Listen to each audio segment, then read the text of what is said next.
കേരള രാഷ്ട്രീയം ഉറ്റുനോക്കിയ ഒരു മണ്ഡലമാണ് പാലാ നഗരസഭ. പാലാ നഗരസഭയിലെ 13, 14, 15 വാർഡുകളിൽ നിന്നും മത്സരിച്ച സ്ഥാനാർത്ഥികൾക്ക് ഒരു പ്രത്യേകതയുണ്ട്. ഇവർ 3 പേരും ഒരു കുടുംബത്തിൽ നിന്നുള്ള മത്സരാർത്ഥികളാണ്. ഇവിടെ മറ്റൊരു പ്രത്യേകത എന്തെന്നാൽ വെറും 21 വയസ്സ് മാത്രം പ്രായമുള്ള സ്ഥാനാർത്ഥിയുണ്ട്. പേര് ദിയ പുളിക്കക്കണ്ടം. അച്ഛനും മകളും അനുജനുമാണ് ഇവിടുത്തെ പ്രത്യേകത. ഇനി പാലാ നഗരസഭ ആര് ഭരിക്കുമെന്ന് ഇവർ തീരുമാനിക്കും. അപ്പം നമ്മുടെ തദ്ദേശ തിരഞ്ഞെടുപ്പിൻ്റെ ഫലം പുറത്തു വന്നപ്പോൾ ഏറ്റവും കൂടുതൽ ശ്രദ്ധ ആകർഷിച്ച ഒരു മണ്ഡലമാണ് പാലാ നഗരസഭയിലെ മണ്ഡലം. അപ്പോൾ അവിടെ സ്വതന്ത്രരായിട്ട് മത്സരിച്ച് 3 സ്ഥാനാർത്ഥികൾ, ഒരു കുടുംബത്തിൽ നിന്ന് 3 സ്ഥാനാർത്ഥികളാണ് തിരഞ്ഞെടുപ്പിൽ മത്സരിച്ച് വിജയിച്ചത്. അപ്പോൾ അത് ശരിക്കും നമ്മുടെ കേരള രാഷ്ട്രീയത്തിൽ തന്നെ തികച്ചും അത്ഭുതകരമായിട്ടുള്ളൊരു പ്രതിഭാസമായിട്ട് തന്നെ നമുക്ക് പറയാം. അപ്പോൾ ആ വിജയിച്ച സ്ഥാനാർത്ഥികൾ നമ്മളോടൊപ്പം ഉണ്ട്. അപ്പം അതിൻ്റെ രാഷ്ട്രീയ കാര്യങ്ങളെക്കുറിച്ചും അവർക്ക് എന്താണ് ഇതിനെക്കുറിച്ച് പറയാനുള്ളതെന്നൊക്കെ നമുക്ക് കൂടുതലായിട്ട് അവരോട് തന്നെ ചോദിച്ചറിയാം. അപ്പോൾ നമുക്കറിയാം ഒരുപാട് രാഷ്ട്രീയത്തിൻ്റെ പരമായിട്ട് ഒരുപാട് പ്രശ്നങ്ങളും കാര്യങ്ങളൊക്കെ ഉണ്ടായിട്ടുണ്ട്. അപ്പം ഈ തെരഞ്ഞെടുപ്പിൽ സ്വതന്ത്രമായിട്ട് മത്സരിച്ചപ്പോൾ ഇങ്ങനെ ഒരു വിജയം പ്രതീക്ഷിച്ചിരുന്നോ? 100% വിജയിച്ചിരുന്നു. ഞങ്ങൾ പ്രതീക്ഷിച്ചിരുന്നു വിജയം. കാരണം ഞാൻ കഴിഞ്ഞ 20 വർഷക്കാലമായി നഗരസഭാ കൗൺസിലറാണ്. ഞങ്ങൾ 3 പേരും മത്സരിച്ച ഈ 3 വാർഡുകളിലും വ്യത്യസ്ത കാലഘട്ടങ്ങളിലായി എനിക്ക് തുടർച്ചയായിട്ട് ജയിക്കാൻ പറ്റിയ സ്ഥലമായിരുന്നു. മാത്രമല്ല 2010 തെരഞ്ഞെടുപ്പിൽ ഇതേപോലെ ഒരു സ്വതന്ത്ര കൂട്ടായ്മയായിട്ട് സ്ഥാനാർത്ഥികൾ മാറ്റമുണ്ടായിരുന്നു, പക്ഷേ ഞങ്ങൾക്ക് അവിടെ വിജയിക്കാൻ സാധിച്ചിരുന്നു. അതിലെല്ലാം ഉപരി ഞങ്ങൾ മുമ്പോട്ട് വെച്ച ആശയങ്ങൾ അത് ജനങ്ങൾ സ്വീകരിക്കും എന്ന് ഞങ്ങൾക്ക് ഉറപ്പുണ്ടായിരുന്നു. അതുകൊണ്ട് വിജയപ്രതീക്ഷ 100% ഞങ്ങൾക്കുണ്ടായിരുന്നു.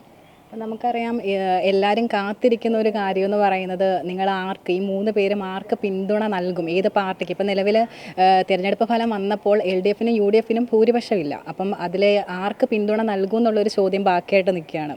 അപ്പം അതിലെന്തെങ്കിലും തീരുമാനമായിട്ടുണ്ടോ?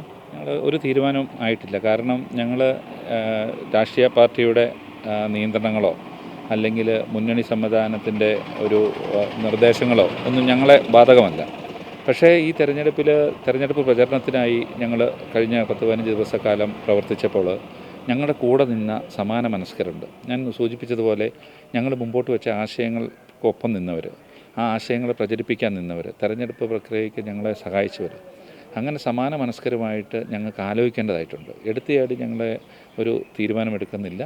അതുപോലെ തന്നെ ഞങ്ങളുടെ ഈ ആശയങ്ങളുമായി യോജിച്ച് പോകുന്ന മുന്നണിയുമായിട്ട് ഞങ്ങളുടെ ഈ പ്രദേശത്തിന്, ഞങ്ങളുടെ വാർഡുകളിൽ വികസന പ്രവർത്തനങ്ങൾക്ക് ഞങ്ങൾക്ക് കോൺട്രിബ്യൂട്ട് ചെയ്യാൻ പറ്റുന്ന മുന്നണി അവരുമായിട്ടായിരിക്കും ഞങ്ങൾ ചേരുന്നത്. അതുകൊണ്ട് അത്തരം ചർച്ചകളിലേക്കൊന്നും ഇപ്പോൾ ഈ നിമിഷം വരെ ഞങ്ങൾ കടന്നിട്ടില്ല എന്നുള്ളതാണ് വസ്തുത. അപ്പോൾ ഇതിനു മുമ്പ് CPMൻ്റെയും അതുപോലെ BJPയുടെ ഒക്കെ സ്ഥാനാർത്ഥി സ്വതന്ത്രനായിട്ട് മത്സരിച്ചിട്ടൊക്കെ ഉണ്ട്. അപ്പം അതിൽ നിന്ന് മാറി വീണ്ടും ഒരു പാർട്ടിയൊന്നും വേണ്ട, സ്വന്തമായിട്ട് നിൽക്കാന്നുള്ളൊരു തീരുമാനത്തിലോട്ട് എത്തിയത് എന്തുകൊണ്ടാണ്? എനിക്ക് രാഷ്ട്രീയമുണ്ട്, ഇപ്പോഴും ഉണ്ട്. മോക്ക് അവരുടേതായ രാഷ്ട്രീയമുണ്ട്, എൻ്റെ സഹോദരന് അവൻ്റേതായ രാഷ്ട്രീയമുണ്ട്. പക്ഷേ എൻ്റെ ഒരു പ്രവർത്തന ശൈലി എന്ന് പറഞ്ഞാൽ തെരഞ്ഞെടുപ്പ് വരെയുള്ളൂ നമുക്ക് രാഷ്ട്രീയമുള്ളൂ. അതിനുശേഷം വാർഡിലെ മുഴുവൻ ആളുകളെയും ഒന്നായി കണ്ടുകൊണ്ട് രാഷ്ട്രീയത്തിനുപരിയായി ജനപക്ഷത്ത് നിന്ന് പ്രവർത്തിക്കുന്ന ശൈലിയായിരുന്നു 20 വർഷക്കാലമായി ഞാൻ പിന്തുടർന്നു വരുന്നത്. അതുകൊണ്ട് എനിക്ക് ഈ അവസ്ഥ അതിൽ നിന്നൊരു വിഭിന്നമായിട്ട് തോന്നുന്നില്ല. കേവലം തെരഞ്ഞെടുപ്പിൻ്റെ ഒരു 10-15 ദിവസം നോട്ടിഫിക്കേഷൻ വന്നതിന് ശേഷം പോളിംഗ് ദിവസം വരെയുള്ള വൈകിട്ട് 5 മണി വരെയുള്ള ഒരു രാഷ്ട്രീയം മാത്രമേ ഞാൻ കണ്ടിട്ടുള്ളൂ, പ്രത്യേകിച്ച് ഈ നമ്മുടെ ഗ്രാസ് റൂട്ട് ലെവലിലുള്ള സംവിധാനത്തിൽ. നമ്മുടെ നിലവിലെ പാലാ നഗരസഭയിലെ ഭരണത്തിൽ നിന്ന് മാറി നിങ്ങൾ അധികാരത്തിലോട്ട് വരുമ്പോൾ പുതിയതായിട്ട് എന്തെങ്കിലും മാറ്റങ്ങളൊക്കെ കൊണ്ടുവരാൻ പദ്ധതി ഇട്ടിട്ടുണ്ടോ? ഞങ്ങൾ അത്തരം വലിയ സ്വപ്നങ്ങളൊന്നും ഞങ്ങൾ കണ്ടിട്ടില്ല. പക്ഷേ ബേസിക്കായിട്ടുള്ള അടിസ്ഥാന സൗകര്യങ്ങൾ നമുക്ക് വളരെ കുറവാണ്. അത് നമ്മൾ പരിഹരിക്കേണ്ടതായിട്ടുണ്ട്. ആളുകളുടെ ആരോഗ്യ മേഖലയിൽ പ്രവർത്തനം മെച്ചപ്പെടുത്താനുണ്ട്. അതുപോലെ കുട്ടികളുടെ കായിക കലാ വിനോദങ്ങളെ നമുക്ക് പ്രോത്സാഹിപ്പിക്കേണ്ടതായിട്ടുണ്ട്. അതുപോലെ വാർഡുകളിലെ വിവിധ റോഡുകളിൽ ശോചനീയാവസ്ഥ പരിഹരിക്കേണ്ടതായിട്ടുണ്ട്. കുട്ടികളുടെ പാർക്കിൻ്റെ കാര്യം പരിഹരിക്കേണ്ടതായിട്ടുണ്ട്. അത് കഴിഞ്ഞ 5 വർഷക്കാലം നഗരസഭ കുറേ വർഷം പുറകോട്ട് പോയി. അത് മാറ്റി നഗരസഭയെ ഒരു 10 വർഷം മുമ്പോട്ട് നയിക്കാനാണ് ഞങ്ങൾ ആഗ്രഹിക്കുന്നത്. അപ്പം പാലാ നഗരസഭയിൽ ഇപ്പം സ്ത്രീ സംവരണമാണ് നിലവിലുള്ളത്. അപ്പം ആ അധ്യക്ഷ സ്ഥാനത്തേക്ക് മോളെ നിർദ്ദേശിക്കുക, അങ്ങനെ എന്തെങ്കിലും പദ്ധതികൾ മനസ്സിലുണ്ടോ? ഈ നിമിഷം വരെ അതിലേക്ക് ചർച്ചകൾ വന്നിട്ടില്ലെന്നുള്ളതാണ് വസ്തുത. ഞങ്ങൾ തെരഞ്ഞെടുപ്പിന് മുമ്പ് ചില മുന്നണികൾ, ചില രാഷ്ട്രീയ പ്രസ്ഥാനങ്ങൾ ഞങ്ങൾക്ക് പിന്തുണ അറിയിച്ചിരുന്നു പരസ്യമായിട്ട്, ഞങ്ങളോട് നേരിട്ടല്ല. അപ്പോൾ അന്നും മീഡിയകൾ ഞങ്ങൾ പറഞ്ഞൊരു കാര്യം, തെരഞ്ഞെടുപ്പാണ്, ആര് പിന്തുണ തന്നാലും ഞങ്ങൾ സ്വീകരിക്കും. പക്ഷേ നാളിതുവരെ യാതൊരുവിധ ചർച്ചയും അത് തെരഞ്ഞെടുപ്പ് സ്ഥാനാർത്ഥിയായപ്പോഴും അതിന് ജയിച്ചു വന്നതിന് ശേഷം ഭരണ സംവിധാനത്തിലേക്കുള്ള കാര്യത്തിലും നാളിതുവരെ യാതൊരു ചർച്ചയും ഞങ്ങൾ നടത്തിയിട്ടില്ല. സമാന മനസ്കരമായി ആലോചിച്ച് ഞങ്ങളുടെ ആശയങ്ങളുമായി ചേർന്ന് പോകുന്നവരുമായി കൂട്ടുചേർന്ന് മുമ്പോട്ട് പോകും. അതിൽ ഞങ്ങൾക്ക് സഹായകരമായ രീതിയിലുള്ള തീരുമാനം ഉണ്ടായാൽ ഞങ്ങൾ കൂടെയുള്ള ആൾ ചെയർപേഴ്സണാകുകയും അല്ലെങ്കിൽ കാര്യങ്ങളിലേക്കൊക്കെ വരും. പക്ഷേ അതിലേക്കൊന്നും നാളിതുവരെ കടന്നിട്ടില്ല എന്നുള്ളതാണ് വസ്തുത. ഇപ്പം മറ്റ് പാർട്ടികൾ ആയിട്ട് ചർച്ചകൾ നടക്കുന്നൊക്കെ ഉണ്ടോ? അതിലോട്ട് ചർച്ച തുടങ്ങിയിട്ടില്ല. അതാണ് ഞാൻ പറഞ്ഞത്. ഒരു പാർട്ടിയായിട്ട് ഒരു മുന്നണിയായിട്ട് ഞങ്ങൾ ഇതുവരെ ചർച്ച തുടങ്ങിയിട്ടില്ല. ഞങ്ങളോട് പല ഇരു മുന്നണികളിലെ സംസ്ഥാന ലെവലിലുള്ള ലീഡർഷിപ്പിലുള്ള ആളുകൾ ബന്ധപ്പെട്ടു ഞങ്ങളോട് സംസാരിക്കണമെന്ന് ആഗ്രഹം പ്രകടിപ്പിച്ചിട്ടുണ്ട്. പക്ഷേ ഞങ്ങൾക്ക് ഞങ്ങളുടെ വാർഡിലെ ആളുകളുമായിട്ട് സംസാരിച്ചൊരു തീരുമാനത്തിലെത്തേണ്ടതായിട്ടുണ്ട്. അവർ പറയുന്നത് ഞങ്ങൾ കേൾക്കും, ഇരു മുന്നണികൾ പറയുന്നത് ഞങ്ങൾ കേൾക്കും, അവർ മുന്നോട്ട് വെക്കുന്നത് എന്താണെന്നുള്ളത് ഞങ്ങൾ ശ്രദ്ധയോടെ തന്നെ കേൾക്കും. പക്ഷേ തീരുമാനമെടുക്കുന്നതിന് മുമ്പ് ഞങ്ങൾ ഇത്തരം കാര്യങ്ങൾ കൂടി ആലോചിച്ചതിന് ശേഷം മാത്രമേ തീരുമാനമെടുക്കുകയുള്ളൂ.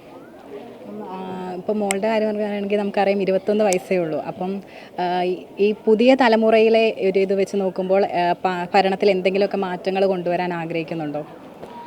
ഉറപ്പായിട്ടും ആദ്യമേ എല്ലാം ഒന്ന് പഠിച്ച് ഇപ്പോൾ ഈ വാർഡിൻ്റെ ആണെങ്കിലും അവിടുത്തെ ആൾക്കാരുടെ ആണെങ്കിലും അവരുടെ ആവശ്യങ്ങളും അവരുടെ നീഡ്സും എല്ലാം ഒന്ന് പഠിച്ച് വിലയിരുത്തി എന്നിട്ട് ബാക്കി മുന്നോട്ട് പോകാനാണ് തീരുമാനം. അപ്പോൾ ആദ്യമായിട്ടാണ് തിരഞ്ഞെടുപ്പിലൊക്കെ നിൽക്കുന്നത്. അപ്പോൾ അതിൻ്റെ ഒരു അനുഭവം എങ്ങനെയായിരുന്നു?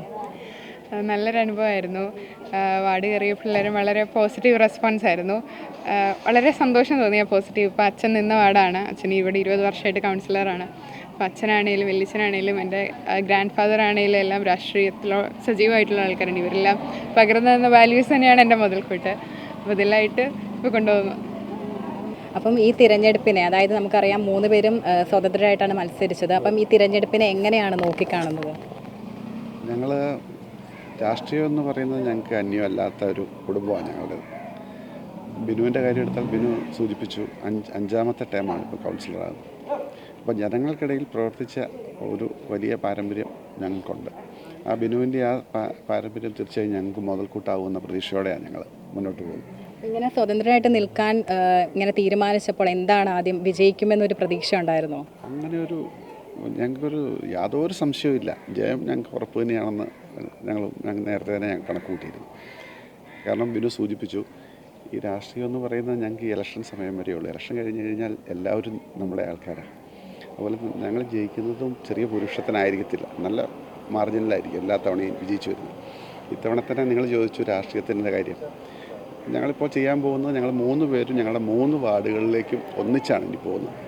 അവരുടെ അഭിപ്രായം തേടി ഞങ്ങൾ ഏതെങ്കിലും ഒരു തീരുമാനം എടുക്കുന്നതിന് മുമ്പ് അവരെ വിളിച്ചു കൂട്ടിക്കൊണ്ട് ഒരു വാർഡ് സഭ, ജനസഭ പോലെ ഞങ്ങൾ വിളിച്ചു കൂട്ടാനാണ് ഉദ്ദേശിക്കുന്നത്. അവരുടെ അഭിപ്രായം അറിഞ്ഞിട്ടേ ഞങ്ങൾ മുന്നോട്ട് പോകുന്നുള്ളൂ. നമുക്ക് ഈ ഒരുപാട് രാഷ്ട്രീയത്തിലെ കാര്യം നോക്കുകയാണെങ്കിൽ ഒരുപാട് അവഗണന, പാർട്ടിയിൽ നിന്ന് പുറത്താക്കലൊക്കെ സംഭവിച്ചിട്ടുണ്ട്. അതിൻ്റെയൊക്കെ ഫലമായിട്ടാണ് സ്വതന്ത്ര മത്സരാർത്ഥിയായിട്ട് നിന്നതൊക്കെ. അപ്പോൾ അതിനെക്കുറിച്ചൊക്കെ സാറിന് എന്താണ് പറയാനുള്ളത്? ഞാൻ അവഗണന എന്ന് പറയുന്ന വാക്കുകൾ ശരിയല്ലെന്ന് തോന്നുന്നു. രാഷ്ട്രീയത്തിൽ സംഭവിക്കാവുന്ന ഒരു കാര്യമാണ്. പക്ഷേ എനിക്ക് തിക്താനുഭവം ഉണ്ടായിട്ടുണ്ട്, അതായിരിക്കും കൂടുതൽ ചേരുന്നത്. കഴിഞ്ഞ ടൈമിൽ ചെയർമാൻ സ്ഥാനത്തേക്ക് എന്നെ പരിഗണിച്ചിരുന്നു. പാർട്ടിയുടെ ചിഹ്നത്തിൽ ജയിച്ച ഏക പുരുഷ കൗൺസിലർ ഞാനായിരുന്നു. എന്നാൽ ഒരു രാഷ്ട്രീയ കക്ഷിയുടെ നേതാവിൻ്റെ അനാവശ്യമായ നിർബന്ധ ബുദ്ധിയാൽ എനിക്ക് ആ സ്ഥാനം കിട്ടാതെ വന്നു. അതൊക്കെ രാഷ്ട്രീയത്തിൽ സംഭവിക്കുന്നതാണ്. അതിനുശേഷം സീറ്റ് ചർച്ചയിലേക്ക് വന്നപ്പോഴും അദ്ദേഹം നമുക്കെതിരായ നിലപാടെടുത്തു. അതൊന്നും രാഷ്ട്രീയത്തെ രാഷ്ട്രീയമായി തന്നെ കാണാനാണ് നമുക്കിഷ്ടം. പക്ഷേ ഇതൊരു മധുരപരമായ ഒരു എന്താ പറയുന്നത്, കാലം കാത്തു സൂക്ഷിച്ച കാവ്യനീതി എന്നുള്ള രീതിയിൽ ഒരു തിരിച്ചടി നൽകുന്നതിന്, അത് ഞങ്ങളാരും തീരുമാനിച്ചതല്ല, പാലായിലെ ജനങ്ങൾ, ഈ വാർഡിലെ ജനങ്ങൾ, വോട്ടർമാർ, അവർ അതിനെതിരെ പ്രതികരിച്ചു എന്നുള്ളത് വസ്തുത തന്നെയാണ്. അപ്പം ഈ വിജയിച്ച സ്ഥിതിക്ക് എന്താണേലും മുന്നോട്ടുള്ള കാര്യങ്ങളൊക്കെ നല്ല രീതിയിൽ തന്നെ പാലായിൽ കൂടുതൽ ഭരണം നല്ല രീതിയിൽ നടത്തട്ടെ എന്ന് ആശംസിക്കുന്നു. Okay, thank you.